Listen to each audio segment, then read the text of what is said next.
우리 27장 57절을 먼저 보실까요? 27장 57절. 저물었을 때에 아리마대의 부자 요셉이라 하는 사람이 왔으니 그도 예수의 뭐라고 되어 있습니까? 제자라, 이렇게 되어 있어요. 제자라. 자, 이분에 대해서 우리가 좀 성경을 다각도로 볼 필요가 있는데, 우선 요한복음 19장을 좀 띄워주실까요? 아리마대 사람 요셉은 예수의 제자이나 유대인이 두려워 그것을 어떻게 했다고 되어 있습니까? 숨기더니 이 일 후에, 십자가 사건을 얘기하는 거예요. 빌라도에게 예수의 시체를 가져가기를 구하며 빌라도가 허락하는지라. 이에 가서 예수의 시체를 가져가니라.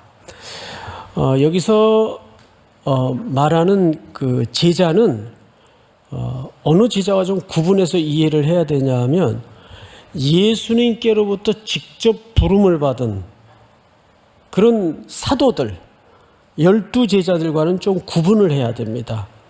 여기서 말하는 이 제자의 의미는 수동형인데 이런 거예요.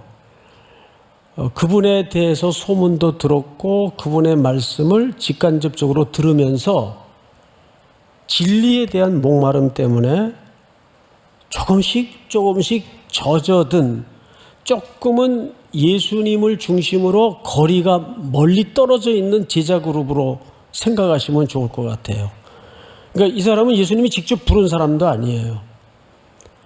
12제자와는 그래서 확연히 구분이 돼 있습니다. 그러다 보니까 이 사람의 신앙이 오늘 요한복음 19장의 표현처럼 요셉은 예수의 제자이나 유대인이 두려워, 이 사람이 마가복음에는 공회원으로 돼 있어요. 그러다 보니까 아마 그 그룹에서도 좀 조심스러워서 신분을 감추고 있었던 것 같습니다. 유대인이 두려워 그것을 숨기더니, 이렇게 돼 있어요. 여태까지 그렇게 살았다면 그냥 입 꾹 다물고, 이렇게 돌아가시는구나. 그리고 삭히거나 그 모르는 척해도 누구 하나 뭐라 그럴 사람 없어요. 알지도 못하고. 그런데 바로 빌라도에게 찾아가서 이 사람이 시신을 내어줄 것을 요구합니다. 뭐 때문에 그러느냐? 내가 장례를 치러 드릴 겁니다. 이렇게 된 거예요. 이 반전이죠. 놀라운 반전이에요. 평소에는 은둔형처럼 믿다가 정작 그분이 돌아가시니까 어떻게 된 거예요? 완전히 카밍아웃을 하고 그분의 장례를, 십자가에 처형된 그 시신을 장례 치르겠다고 나서니까 독자들은 얼마나 놀랐겠습니까? 마치 이런 거겠죠. 로마의 백부장이 예수님을 갈보리 언덕의 십자가에 처형하면서 그가 그 처형되어 가는, 죽어가는 장면을 보면서 그는 진실로 하나님의 아들이었도다라고 고백하지 않으면 안 되었던 것처럼 그런 인생의 어떤 역설이 일어난 거예요. 여기서 또 한 그룹을 좀 볼까요? 여인들입니다. 자, 몇 절을 보시냐면 57절부터 제가 쭉 읽겠습니다. 저물었을 때 아리마대의 부자 요셉이라 하는 사람이 왔으니 그도 예수의 제자라. 빌라도에게 가서 예수의 시체를 달라 하니 이에 빌라도가 내주라 명령하거늘 요셉이 시체를 가져다가 깨끗한 세마포로 싸서 바위 속에 판 자기 새 무덤에 넣어두고, 아마 이제 재력이 좀 있었으니까 무덤을 미리 준비할 수 있었던 것 같아요. 이 새 무덤이에요. 큰 돌을 굴려 무덤 문에 놓고 가니, 그러니까 이 돌은 웬만한 사람들이 쉽게 움직일 수 있는 돌의 크기가 아닙니다. 근데 61절을 볼까요? 한번 전체 같이 읽겠습니다. 61절 시작. 거기 막달라 마리아와 다른 마리아가 무덤을 향하여 앉았더라. 네, 여자들이 등장을 합니다. 그러니까 그 무덤 가까운 곳에 몇 명의 여인들이 앉아서 주시하고 있었어요. 자, 그런데 유대 정통 사회 통념은 여인들이 증인으로서 뭔가를 증거하는데 효력이 있어요, 없어요? 효력이 없어요. 여자를 당시에는 숫자에도 넣지 않던 때예요. 그리고 여인들이 증인으로 역할을 한다는 건 있을 수가 없어요. 근데 놀랍게도 성경은 또 여기 역설이 기록이 되어 있는데 첫 번째 증언자를 누구로 설정합니까? 여인들로 설정을 해요. 자, 이 여인들이 28장 1절을 볼까요? 안식일이 다시 나고 안식 후 첫날이 되려는 새벽에 막달라 마리아와 다른 마리아가 무덤을 보려고 갔더니 부활의 첫 목격자가 되는 거죠. 8절로 넘어가 봅니다. 그 여자들이 무서움과 큰 기쁨으로 빨리 무덤을 떠나 제자들에게 알리려고 다름질할새 여인들이 등장을 하죠. 9절 한번 같이 읽어볼까요? 시작. 예수께서 그들을 만나 이르시되 평안하냐 하시거늘 여자들이 나아가 그 발을 붙잡고 경배하니. 네, 부활하신 예수님의 부활하신 몸에 처음으로 터치한 존재도 여인들입니다. 그렇죠? 계속 예수님의 부활 사건의 언저리에는 이런 아이러니한 역설을 담은 인물들이 등장을 해요. 가장 부활을 믿어야 될 사람들은 듣고도 믿질 않아요. 그런데 가장 부적격자들인 여인들은 그 부활을 믿고 전하는데도 믿어야 될 제자들은 믿지 않아요. 네, 여기 더 놀라운 그룹이 하나 존재합니다. 경비병들입니다. 20 몇 장을 보시냐면 28장 2절을 보세요. 이제 무덤에서 일어난 일입니다. 큰 지진이 나며 주의 천사가 하늘로부터 내려와 돌을 굴려내고 그 위에 앉았는데, 자, 이 돌은 누가 굴렸습니까? 사람이 굴린 게 아니에요.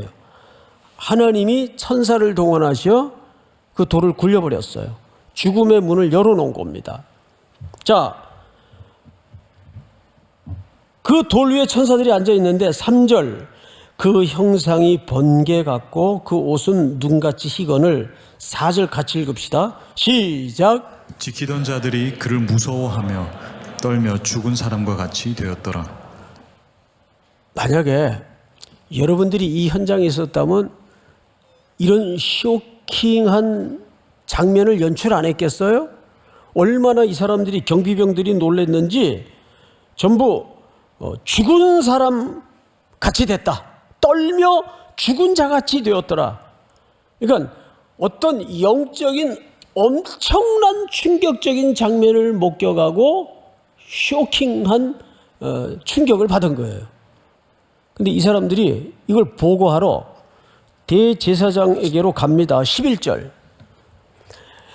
여자들이 갈 때 경비병 중 몇이 성에 들어가 모든 된 일을 대제사장에게 알리니 12절 그들이 장로들과 함께 모여 의논하고, 이 모인 것도 불법이에요. 안식일날 이런 정치적인 논의를 위해서 모이는 것 자체가 불법이에요.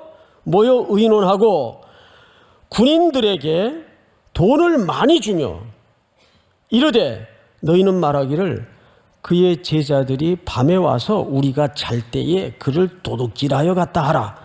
만일 이 말이 총독에게 들리면 우리가 권하여 너희로 근심하지 않게 하리라. 무슨 얘기냐면 만약에 나중에 빌라도가 뭐라고 너희들한테 왜 경비를 이따위로 섰냐 시비를 하면은 우리가 너희의 백그라운드가 돼서 압력을 가해서 별탈 없이 해줄 테니까 걱정하지 마라. 우리가 너희들에게 시키는 대로 거짓으로 제자들이 와서 시체를 훔쳐갔다고 그 도둑설을 퍼뜨려라. 이렇게 된 거예요. 자, 15절 다 같이 시작. 군인들이 돈을 받고 가르친 대로 하였으니 이 말이 오늘날까지 유대인 가운데 두루 퍼지니라. 그 경비 섰던 군인들이 돈을 많이 받았어요. 그리고 가르친 대로 거짓말을 유포합니다. 자, 사실은 여자들도 여자들이지만 예수님의 이 리얼한 부활의 현장을 가장 지근거리에서 목격한 그룹이 있다면 이 경비병들입니다.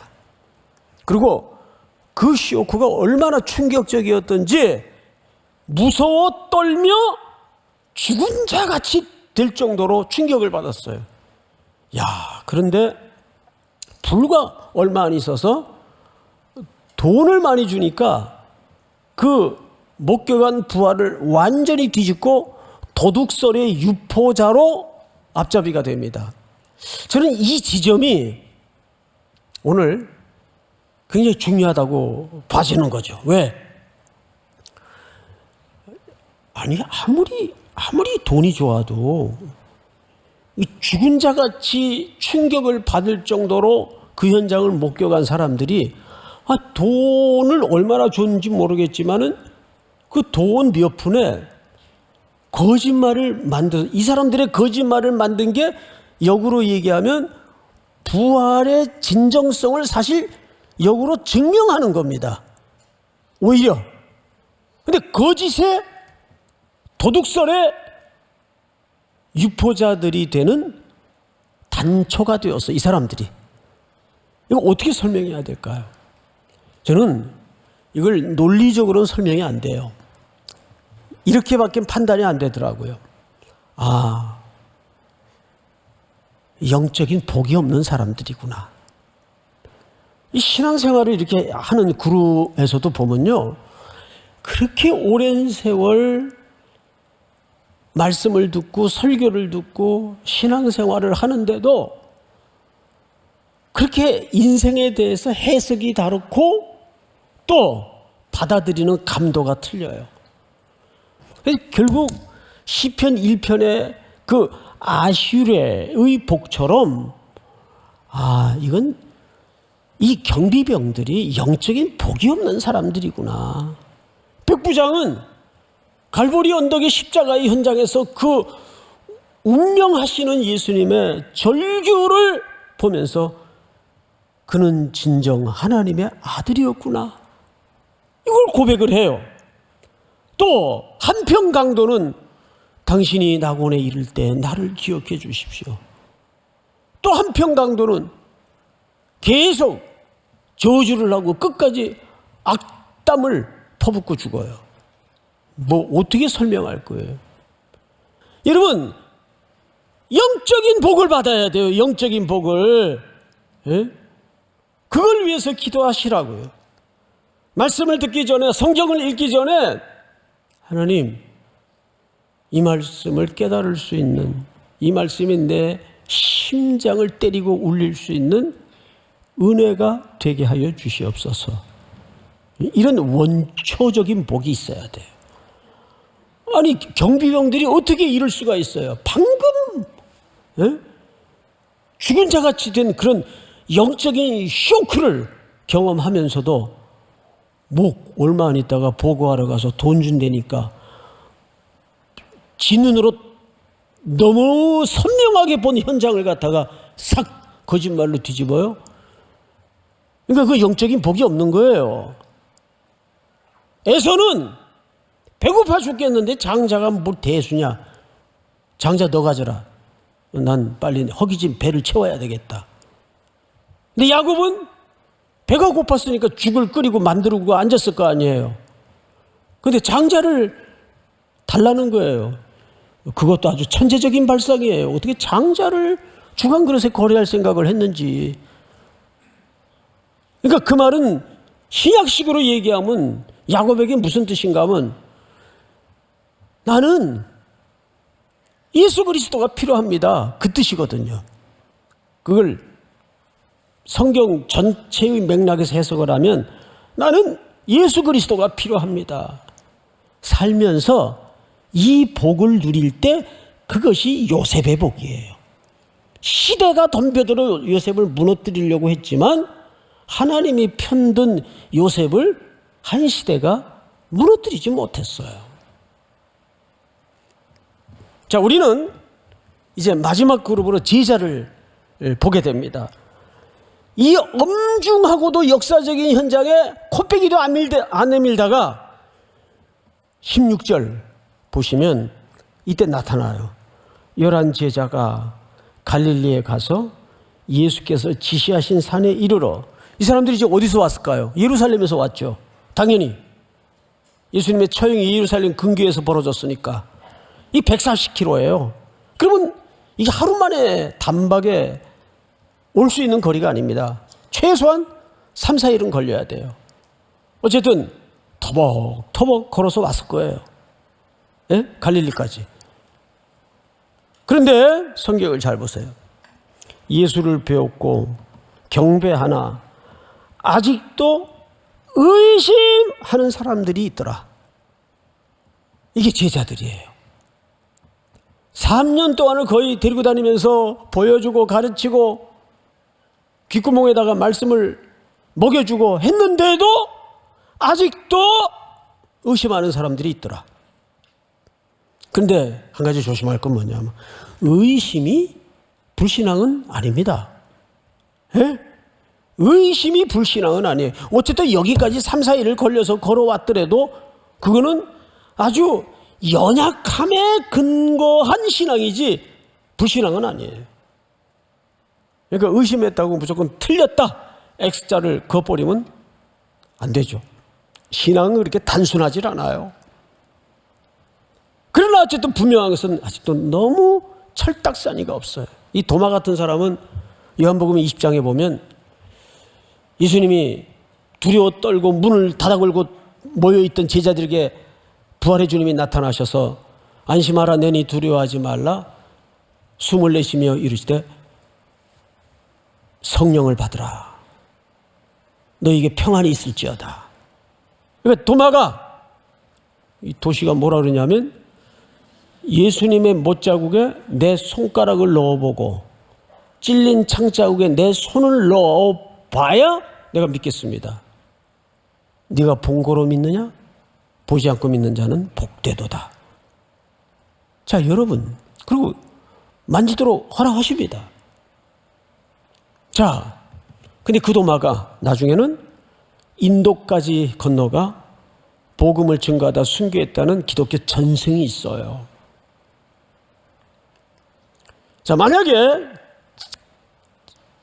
지금도 의심하는 제자들이라면 저 같으면 아유 너희들은 아직 좀 멀었다. 내가 볼 때는 나중에 좀 보자.